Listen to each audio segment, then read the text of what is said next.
A one and a two and a chick-a-boom a chick.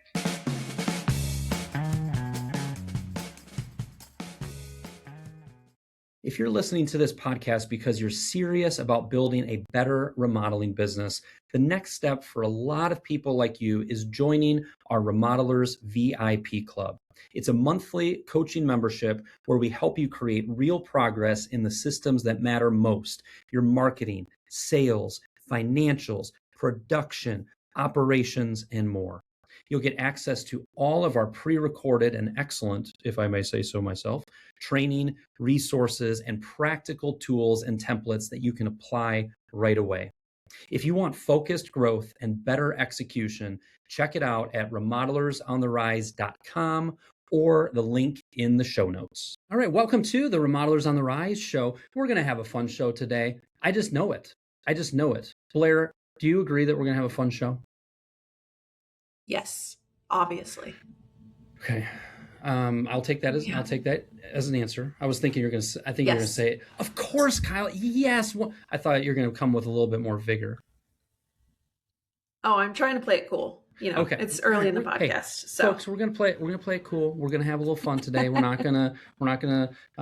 the Sandler sales phrase is like, don't spill your beans in the lobby. Meaning like, don't just get all the good stuff out before you even get in there on the sales side. But I have from BEC Innovations, BEC Innovations in Hendersonville, Tennessee, Blair Roedel. Blair, thank you for joining today. Thanks for having me. You bet. And this came about because you had responded to a Facebook in Remodelers community, remodelerscommunity.com. And I said, we're looking for some guests. We'd love to kind of do a little get to know you / coaching call. And you kind of raise your hand and say, you know what? I would love to talk about things like our KPIs, our key performance indicators for those of you keeping track at home. And boy, we're wanting to do more leading indicators instead of lagging. And the client journey, we're doing pretty well with that. We'd love to do more with that as well. So we're going to brainstorm that and maybe some other things that pop up. And the reason I said we're going to have fun is because before the recording, I was just getting to know Blair a little bit. I saw her and team members at Job Tread Connect a few weeks ago, and I just think we're going to have a fun time. We shall see. Blair, could you tell the loyal Remodelers on the Rise listeners just a little bit about who you are? Give us the few minutes of who you are, kind of where you came from, how you get in the industry. Give us a little backstory.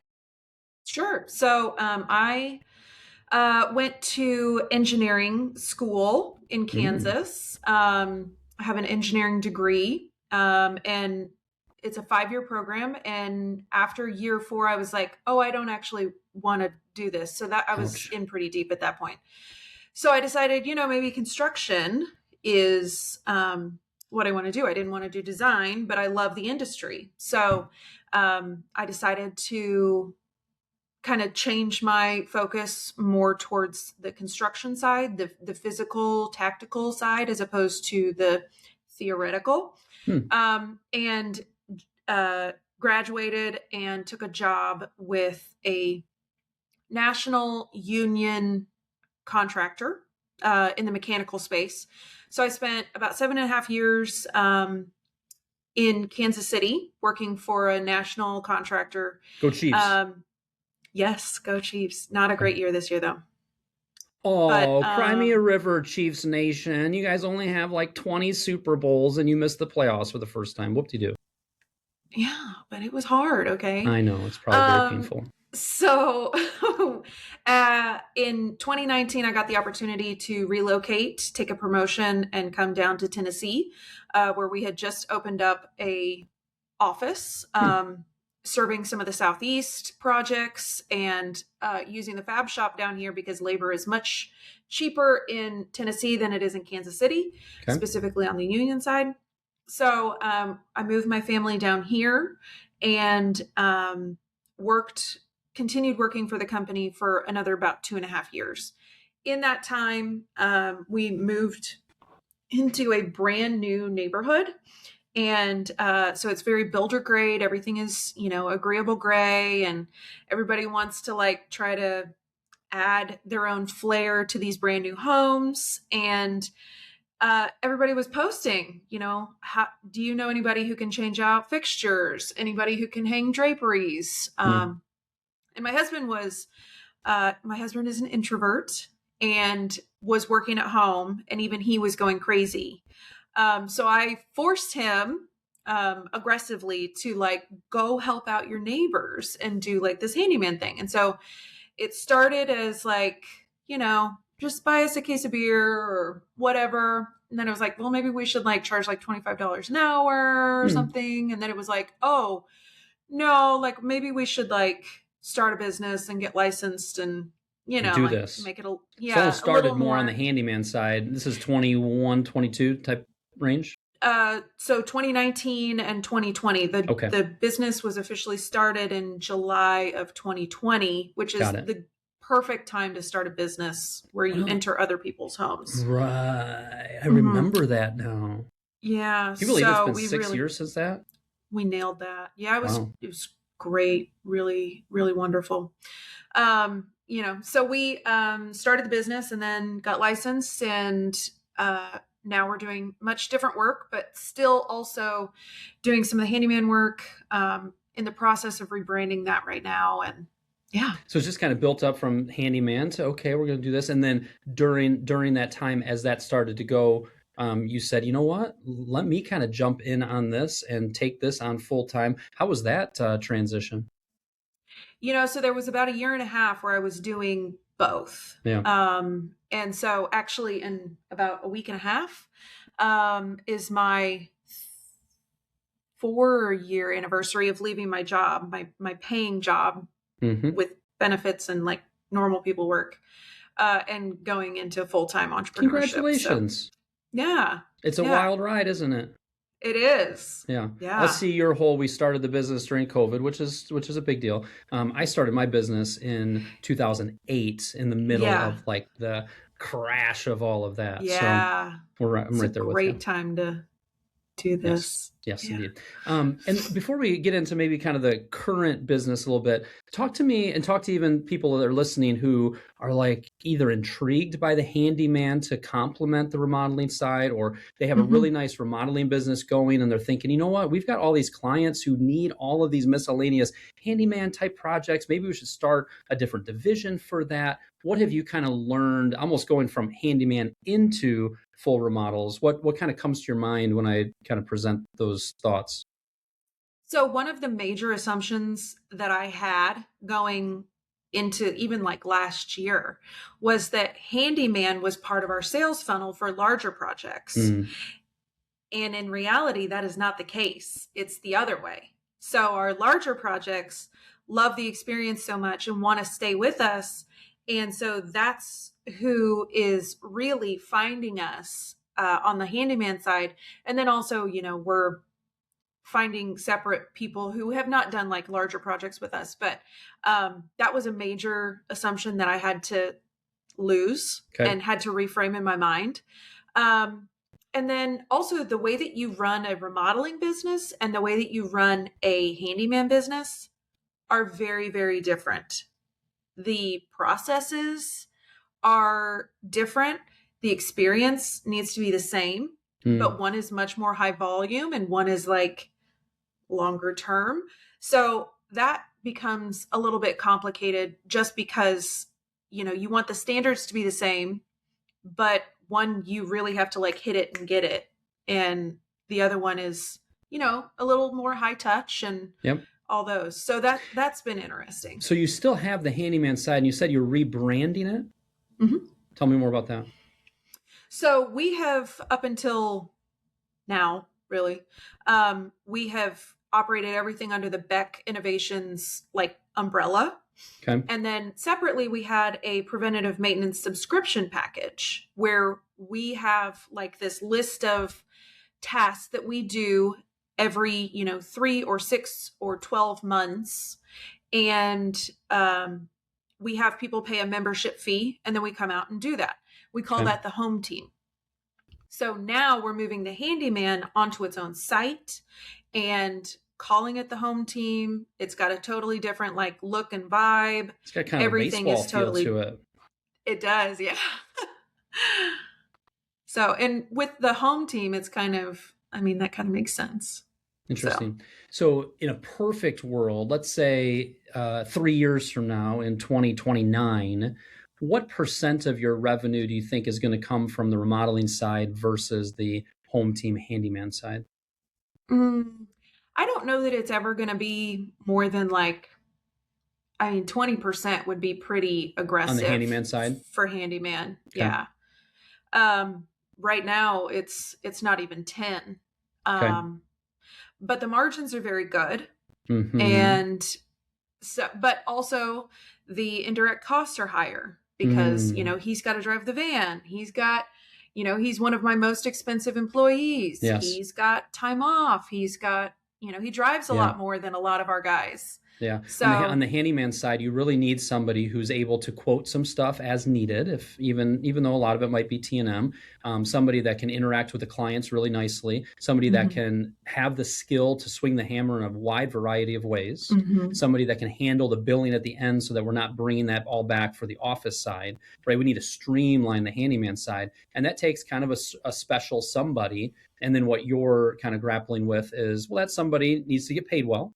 And the challenge in the handyman world is we need to charge a decent penny to make some money out the bottom of it. At the same time, sometimes when we present the price or even the hourly or whatever the case is, there's a lot of tension there with the homeowner. There's, you know, you see that in a lot of different areas, but on the handyman side, we especially see that. So it sounds like you're looking at it, because I bring it up because it's interesting of going, well, shoot, 80% of our revenue in the future, hopefully, is going to be remodeling, 20% on the handyman side. Frankly, right now, 90% is remodeling, 10%. And just as you continue to evaluate it, obviously that's where you started and where the roots are. You're kind of creating a separate brand for it. The home maintenance thing, super interesting. If you go to beckinnovations.com and you click on the home team, if you go under services, $100 a month includes gutter cleaning. Boom, boom, boom, boom, boom, boom, boom. Like there's a lot of intrigue there. At the same time, it's a lot of work for a certain amount of gross profit, which hopefully translates to a certain amount of net profit. So it'll be interesting as you continue down the road. If you continue with that strategy, if you make some adjustments, it's definitely something to kind of keep on the table. We definitely had kind of a reckoning last year where it was like, are we going to shutter this or are we going to grow this? Because it can't stay what it is right now with this weird like in between where it's like, oh, if people know about it, great. And they can call us and we'll like, you know, interrupt our week to go handle this and blah, blah, blah. And we keep a very lean team. So when Paul is out and handling handyman business, you feel it in the field. You know, it's, you know that there is a man down on a construction project. Yeah. So that's part of it too. It's like either we got to go all the way in or we got to go all the way out. Yeah. So, and I would just encourage you from a coaching standpoint that, okay, you had a reckoning. You guys talked through the pros and cons. You did the old Benjamin Franklin T chart and put pros on this side, cons on this side. And you've got a strategy with the new branding, with probably hiring another person to specialize in it, which also includes a truck and insurance and all that other fun stuff. That's okay. That's okay. And okay, we're going to grow this thing. You just keep paying attention to that, because you know, one of my early clients was, it's actually interesting because it was Oddfellows Contracting and they started via Handyman. I remember one of the first meetings I had with them, it was a conversation around, you know, as we look at this, like 65% of your projects result in 5% of your revenue. And at that point, he was trying to keep all of these small projects going, neglecting the bigger projects. And he had to decide, I have to start saying no to these smaller projects so that I can spend the proper amount of time with these big ones. What's interesting is that he did adjust that, and they grew and they became more of a design build focused, larger projects. But now it's kind of come 360, and now they have a division called Odd Jobs. But they're set up in a way that they can manage it, and they're managing it in a thoughtful way, similar to how you're describing. So just we can't fall in love with what got us to a certain level in the past. We can't, there's a What fallacy got around you sunk here won't get you there. Right? Yes, Yeah. there's a fallacy around sunk costs sometimes where it's like we should cut bait, but we've already put so much effort and time and money into this. So keep thinking about that. But it sounds like you guys are being thoughtful. Trying. So on the remodeling side, talk to me about that. How is that going? I want to talk maybe about the client journey and areas that you're trying to improve there, and also some of this KPI stuff. Tell us about the remodeling side. Yeah, so we focus primarily in Sumner County, which is on the northeast side of Nashville, East Nashville, Sylvan Park, and the Nations. So we are not trying to go down on the south side of town. There are really great contractors down there, including several of, people who are in business with you. Yeah. And so we want to stay on the north side. This is where we all live. So we focus primarily on kitchens, bathrooms, and additions. And so what we're doing is just really trying to find people who care about the experience and care about making sure that things are done right and are not wanting the cheapest bid. And then hoping that the delta in the cheapest bid and the next cheapest buys enough aspirin or Tylenol to offset all the headaches. That's not who we're after. Are you doing full design build where are you charging for design and project development at all? We are starting to, okay. And we've got a couple projects in that phase right now where we are going through selections and drawings and you did collect money from them? Yeah. Oh, yeah. Oh, this is exciting. Have you patted yourself on the back? Have you given yourself some high fives at all? Have you clapped it up for yourselves for going? There's so much work to do. No. I understand that. But for you and for everybody listening to this, and frankly, for me and my business, the fact that you thought, okay, we need to start charging for design and project development. We can't continue to do all of this work up front and try to do all of this planning properly without any skin in the game. I'm so sick of people then going, well, we decided to go somewhere else. We need to adjust this. So to come up with the language and the thing that they sign and in hacking together kind of how you describe it, because the first few times it's a little clunky. And the fact that you signed a few of those is a big, big deal. And I wanted to pause and encourage you to say that first check or deposit or wherever you got for it, that is a huge deal. And I'm encouraging you to double down on that, triple down on it. No more free detailed design, no more free scope of work, no more free selections. You are a design build company. Yay. Yay, she says. At least you're moving in that direction. You're moving in that direction.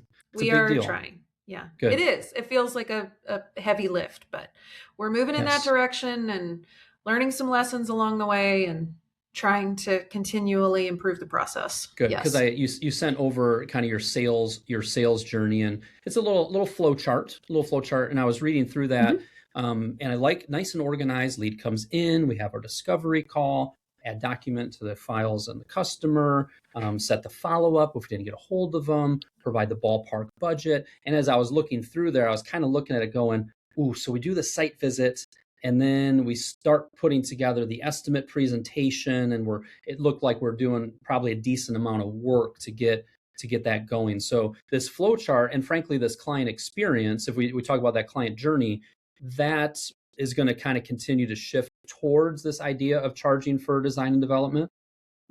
Okay. That's going to change your client journey tremendously. Yeah, it will. So when you think about, I think it will, go ahead, please. I think it's going to make people not only take us more seriously, but take themselves and their projects more seriously as soon as they're investing in the process and taking the time and making sure they're setting aside the time for the meetings and the time for the decisions and all of those things. I think it just kind of legitimizes the entire process. Yeah. So when I think of the client journey, when you weren't doing that, like you coming out to the home, of course, us setting up a time for you to put together a estimate presentation. Absolutely, Blair. That sounds wonderful. I would love for you to do that. And then we get to the part where you've put in hours and hours and hours and they disappoint you and say, no, thanks. Yeah. That's kind of what pushed you towards this, yeah? Yeah, certainly. My new favorite is that, we'll give a budgetary price just based on the conversation. A lot of times people are using our price guide on our website. And so they're getting an idea of what their project is going to cost. And then, we go through this and we ask them, okay, so if we bring it in around that price, like, are you prepared to move forward? And they'll say, yeah. And then we'll go through the process and we're like, okay, we did it, like, here we go. And then they're like, oh, you're serious. It's like, yeah. That's my new favorite is people just it was like easy surprised for them to say, that was easy for them to say, oh yeah. Because again, they have not given you one dime. Yeah. But if they say, all right, here's the budget range, I clicked real kind of quickly through it, but I went through your little pricing guide online and it gave me between $74,300 and $95,500. A nice range, because frankly, when we go into design development, depending on what I choose, or in my case, what my wife would choose, we're going to end up probably at that 95.5, if not more. But giving that range, now, if I have that range, even if I didn't have the price guide, and you come out to the home and you talk about ideas and they share the ideas and you say, look, when I think of projects that are similar in size and scope, when I think of what you're describing here, this project's going to range anywhere from $80,000 to $110,000. There's your free estimate. There's your ballpark range. I have still served these people. I've talked to them on the phone. I've been educating them. I came out to their home. I shared ideas.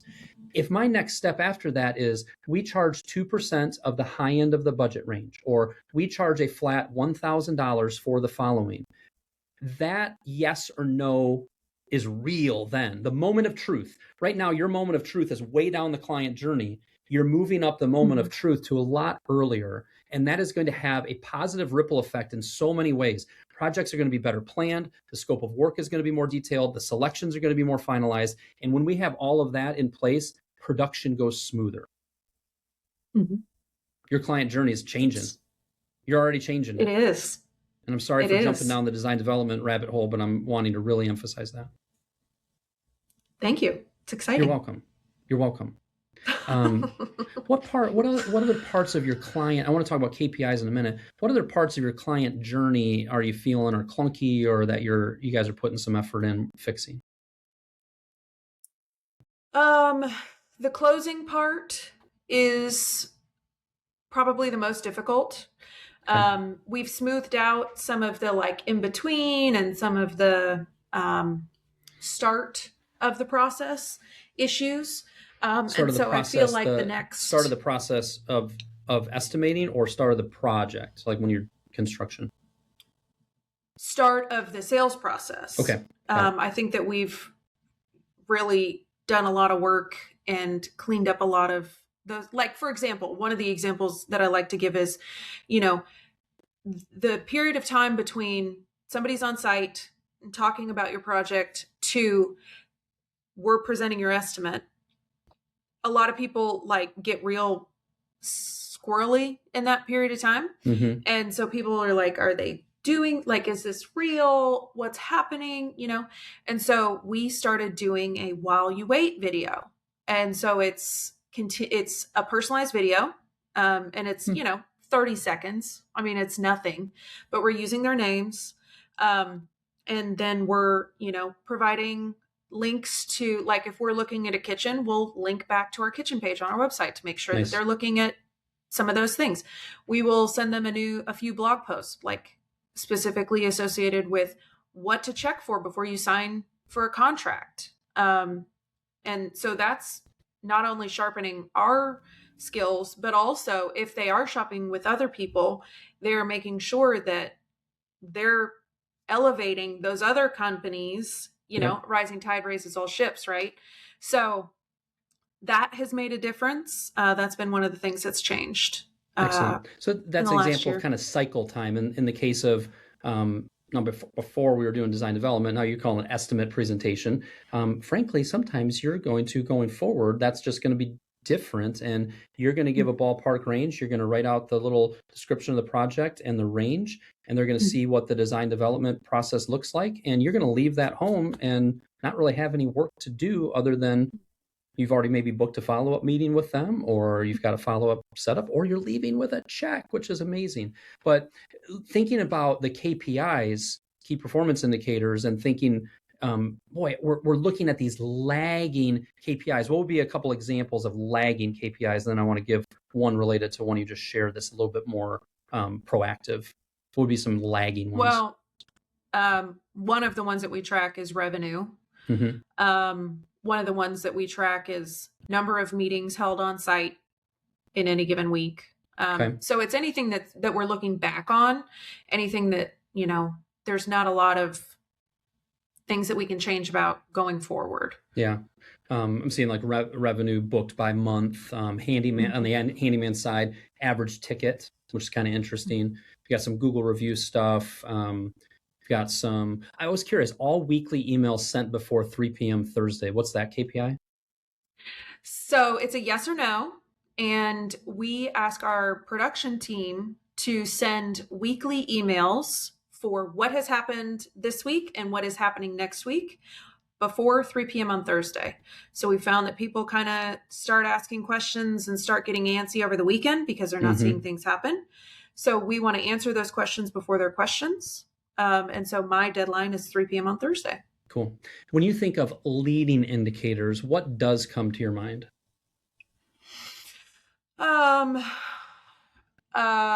One of the big things that I'm focusing on this year is like big picture relationships. So one of those could be like number of coffee meetings that I'm having in a month, and maybe that needs to be 4 or more or Jeez, something. Blair, 4 of those a month? I drink coffee. Who doesn't? We're talking architects, designers, realtors, strategic partners type thing. Amazing. Okay, I like that one. Nashville's a big town. I like that one. So that would be one that might be an option. Hang on, pause. I promise we'll get back on track. So tell us your coffee order. How complicated of a woman are you? So I'm not proud to admit this, but Come on, be honest. I like floofy coffee. I like sugar coffee. So I like just a little touch of coffee with my cream. Okay. But if you were to order it at the coffee shop, what does it sound like? Like vanilla latte, sweet, iced with skim milk. And iced? You don't like it hot? No. What's the even point of coffee if it's just cold? What? Yes. Iced It coffee. tastes better. You heard it here first. It's Iced coffee is garbage. Oh my God. I don't think we can continue. Yeah, I know. Now you're not even caring about anything I'm going to say because you disrespect me now. I'm judging you. You know what my coffee order is? What? Medium black coffee with a little room at the top so it doesn't spill when I'm in the car. I sometimes like an Americano though too. Yeah. My husband does too. That's his Americano. And my daughter is getting these things from Starbucks lately, and I sipped it the other day. I can't even remember the name of it, but it's one of the long orders. And I was like, actually, this is pretty good. And I do have to admit, I'll take back. I was just doing the iced coffee thing for dramatic purposes. There's a time and a place for it. But not winter. Okay. Like it's 10 degrees out. Like summertime, all right, I'm with you so long as we're going pretty sweet with it. Yeah. Okay. But always back to the networking thing. A leading indicator, number of networking, you call it BLB, breakfast, lunch, or beer is what I always called it before. Just coffee times, right? Coffee time also includes a Zoom call with you having a coffee in your hand. Like it's easier to get on the phone with somebody via Zoom instead of the rigmarole of driving to and from. But the idea of leading indicator, 4 seems like a lot, but maybe it's a very important thing for you. But like 3 a month, that's 36 of those thoughtful meetings. If you are actually reaching out saying, one of my big goals is to just network with more business professionals locally. I want to see how I can help you. I want to get to know you more. I want to learn about your business. It'll come back to us. But if we approach it networking of how can I help this person, that's going to lead to good stuff. And if you're trying to get into bigger projects, a lot of those bigger projects are starting with an architect, are starting with a designer, are starting with a realtor, are starting with a high-end landscaper. So that is absolutely a leading indicator of if I'm cranking out 3 of those, good things will come from that. That's a great one. What's another one?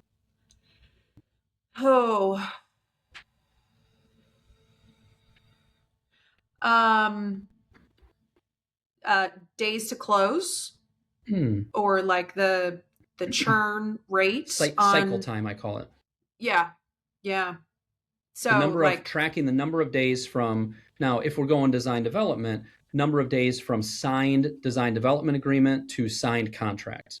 Let's mhm. measure that, because if we're measuring what gets measured gets improved, and to know what that number is and to shorten it and to get creative on how we shorten it is a beautiful KPI, because time kills deals. And there's way too many remodelers who are taking way too long in design development and projects are fizzling. Yes. That's Yes. a good one. That's a good one. Thank you. So I think those two, like that, there's one networking there. The cycle time one is the one I was thinking of just kind of lowering the cycle time there. I would also encourage you maybe to whittle down your number of KPIs. Like you sent over the little screenshot, and I kind of had to scroll down to just see all of them. So maybe a few less of them. But I like your thinking of going, what we really need to zero in on are KPIs that tell us, are we on track or are we off track? And maybe another leading indicator is like you have an on the business project going and your KPI is on track or behind track on a specific initiative you're doing. Like that to me is more interesting or important than maybe handyman hours billed. Like we'll still look at some of those rear view mirror things, but to look at a little bit more, if I'm KPI means if I'm doing these things, it will lead to the goals that I'm trying to achieve. So one of the things from JobTread Connect, one of the things from JobTread Connect that I thought was really interesting was, I can't remember who it was, but somebody talked about what are the big 5 things. Like if these 5 things by role happen, then everything else falls into place. And so KPIs are kind of one of those things. And I think what I'm going to do is try to formalize those big 5 by role, and then tie those back to KPIs and see how that would change our business. That's great. If I'm a project manager in the field, there's 20 different things that are kind of in my roles and responsibilities. And you said big 5. I would encourage you even less than that, of like 3 per person. So if I'm a project manager, if I have a KPI around the project is on time, the project is on schedule, and the client check-in, the client is happy, however we can measure that, a weekly check-in, this and that. Like if I have a project manager that, another one on the project manager would be having a clear 2-week look ahead. So like the schedule, being proactive with the schedule.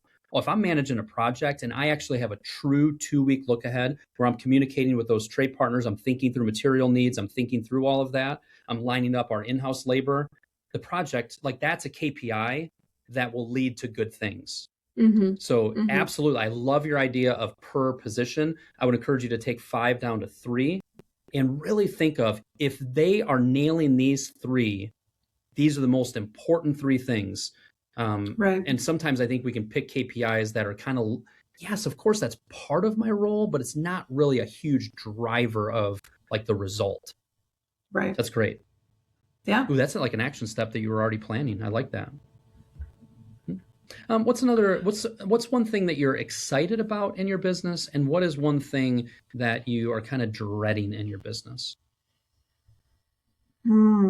Excited about, I'm excited to see how this new Handyman site impacts bookings and new clients, and also, how it impacts our existing clients. I'll be excited. I am my number 1 on my StrengthsFinder personality test was analytical. So I love data. I love, if this changes, then this happens, and a lot of those things. So that's just one of the things that, it's like a little tweak, and nice. Let's see what happens. Nice. Dreading. And pause there. Something you said earlier related to, it's been interesting. I had the epiphany that a lot of times our handyman does not actually, is not a gateway into the bigger projects. And I think that is wise, because the avatar, if you will, of who a handyman client is not the same as somebody that is a design build type client. Right. So I think you're wise there. It's not a be all end all. I think you'll still see some that comes from that. But even on the flip side, for a lot of remodelers listening to this, we have to be careful not to take on a non-ideal project because they float out that, we're thinking about doing a kitchen in the future too. And they tease us with these bigger projects. Yeah, But I'm my glad you're excited about that. Excited about that. And then what's one thing you're kind of dreading that's just feeling in the business? What's kind of stressing you out? Mm. And maybe there's nothing. I mean, there's work to do. As soon as I run out of work, I'll be retired. You know, Mhm. that's just never going to happen. But I don't know that I'm dreading anything Okay. specifically. How are you feeling? Is the financial side feeling solid and strong? We made a huge push last year to like really just, we called our one word last year was foundation. So we, added a bunch to our savings, and we, Yes. got our processes more in line with like how we receive bills and how we pay bills, and just all of those things. Capturing We change really, orders, getting those paid for up yes, front. yeah, we spent a huge amount of time last year. And so I feel so much better going into this year than I did last year, Good. which is great. So financially, we need some work. We would love to, increase our backlog. We would love to already, have the year booked out, and that's just not what it is Sure. right now. And that's okay.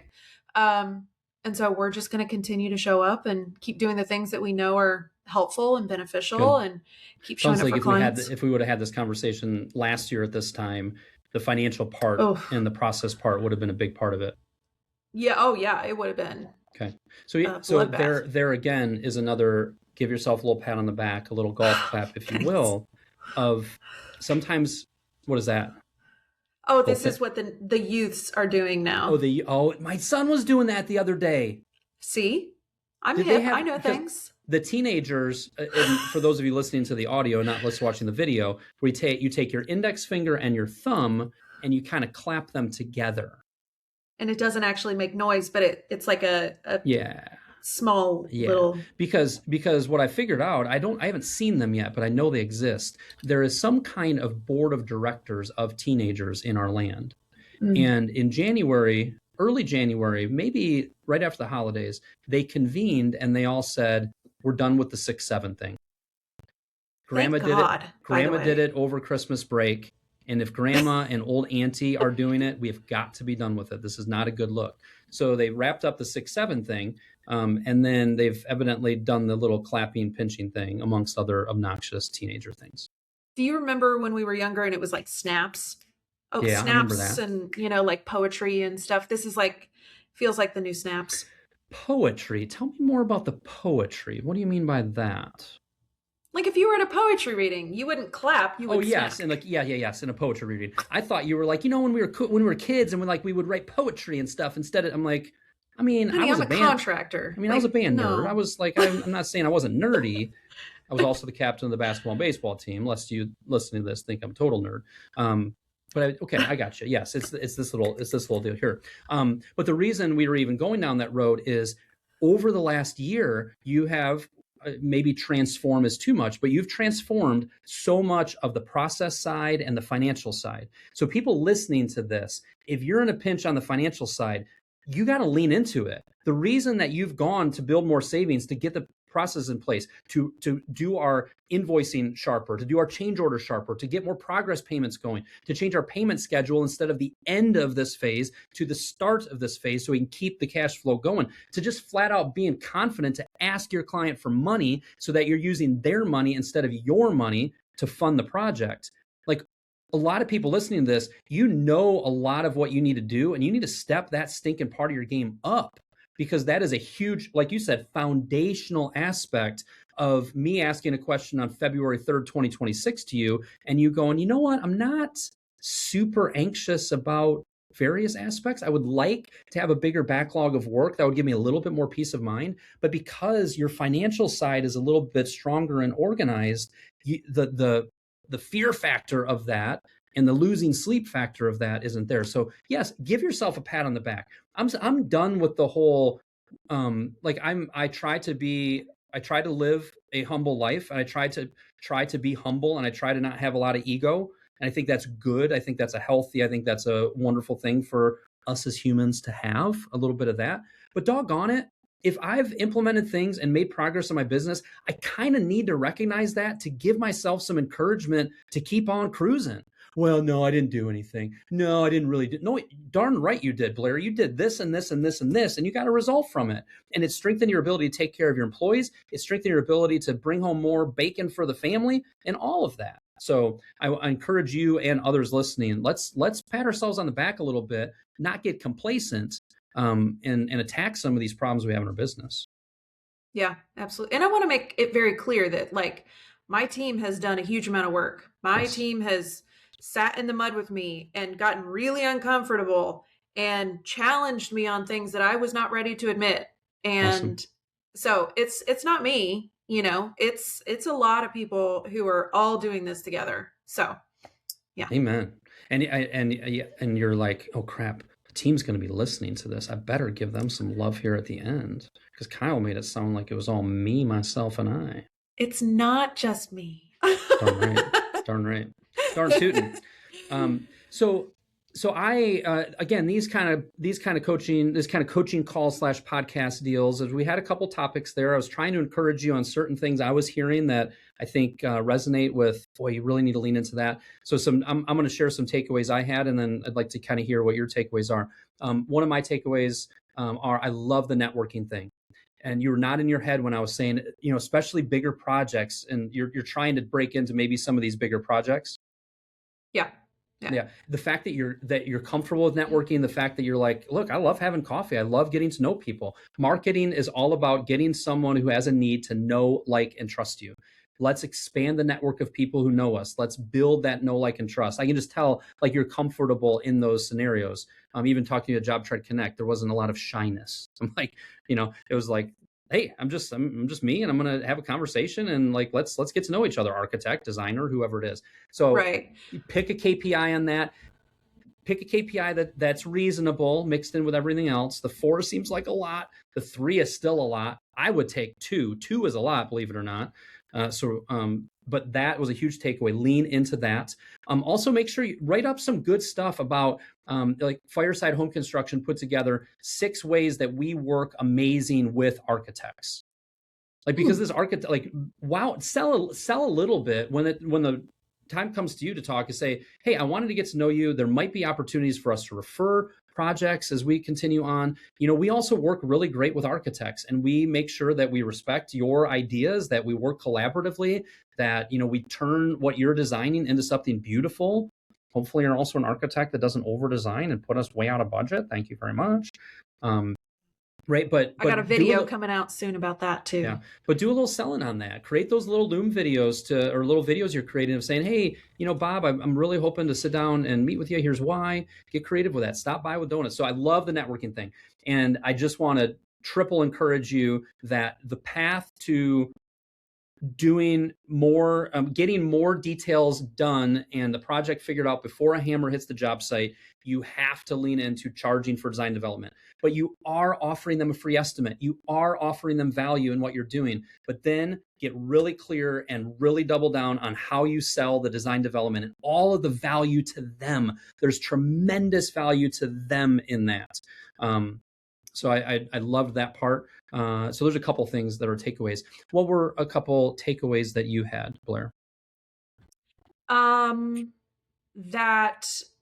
I may have the big 5, maybe a little bit more than what is actually necessary, which is interesting because I was pretty able to quickly put like 2 or 3 by roll down. And then I got a little bit squirrely on some of the higher ones, which should have been a clue, but you know, here we are. And pause there. It's the 80-20. It's the 80-20 rule. 20% of what a project manager does produces 80% of the results we're going for. And there's still tons of other responsibilities that we're picking on a project manager here. There's tons of other things, but those 20 things result in 20% of the results. So I like that. I like that clarity. What's another takeaway or two?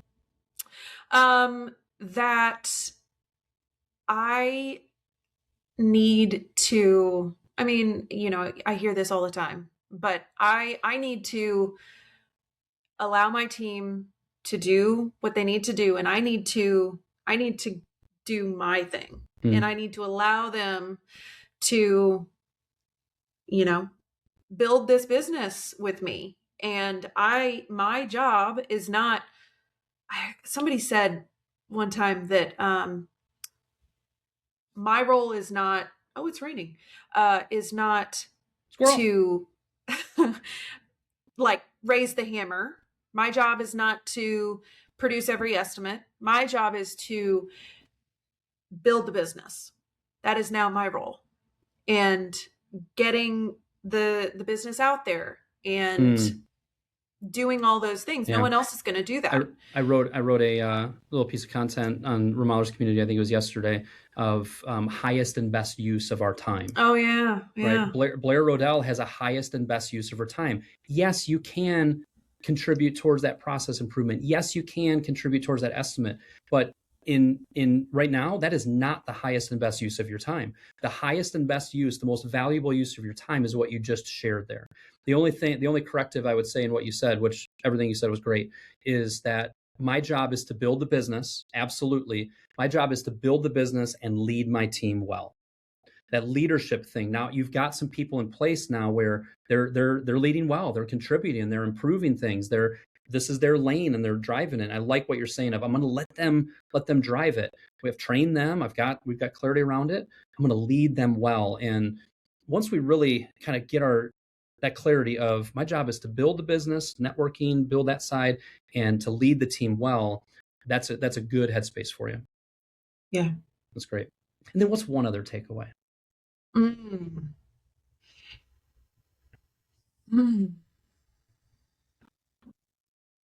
That I'm not the only person that uses the word youths. And I use it jokingly, but now I'm like, maybe I shouldn't. Maybe is that derogatory? You think it's derogatory towards the youths of America? Well, I'm wondering. I think it is wise to, I find it, like I use a phrase like, don't throw the baby out with the bathwater. Like that kind of phrase. And I've been on a kick over the last number of years. Every time one of those random phrases that we've used over the years comes up, I go, I should probably look up the origin of that. Right? Yeah. Now, youths, I am going to pontificate on the Remodelers on the Rise show. I think that's safe. Okay. These youths need a little bit of humility. How old's your oldest? 11, did you say? 11, yeah. 11, yeah. 11-year-old, she? She. Sweet, adorable. 12 is coming. She's still nice, yeah. Yeah, Mama, 12's coming. Mama, 13's coming. 14's coming. Thank you. Every stage is lovely. Don't think for a second that you're like, I mean, we long sometimes for like, I would just love to smell that little baby breath again. But, it's different. But like, as they get older, part of our role as parents is to to razz them a little bit, to tap down their head a little bit, to tap it in a good way and to go, hey, settle down over there. Hey, you youths. That is not derogatory. That is just kind of put them in their place a little bit, Mom. That's my take on it. It's my hot take. Thanks. I'm trying to be a little bit more edgy in 2026 on the Remodelers on the Rise show. Oh, okay. I think one of the episodes actually came through as explicit the other day, and we were trying to figure out how or why. I think I said SCREWED. Oh no, that's not a swear word. But that's our hypothesis. Is that what did pushed it over the edge? Bailey literally took it and put it through AI to say, is there any swear words in this? So we'll see. We got some feedback on it. Who knows? Okay. But no, we run a clean ship over here. Okay, Blair, that was a lot of fun. I feel good on my end for a couple reasons. One, I got to meet you a little bit more and just hear a little bit more of your story. Number two, I feel like we talked about some things and those takeaways I think were helpful for you and some clarity around some of the direction in the business. And then three, I think the people listening to this, it's super interesting. Like when you listen to somebody else's story, things they're going through, get kind of that feedback, your ideas, my ideas. I think people are leaving with takeaways for themselves from this. So mission accomplished. It is officially lunchtime. Thank you. Wonderful meeting you. Appreciate it so much. Thanks so much. You as well. Thanks for watching the Remodelers on the Rise podcast. If this episode was helpful, make sure you subscribe to the channel and like this video. That helps more remodelers find these conversations. You'll find links below to connect with us, to join our remodelers community and explore more resources or our coaching options. If you don't want to miss future episodes, turn on notifications so you know when new videos are live. Thank you so much for watching. We appreciate you being here. We'll talk to you again soon.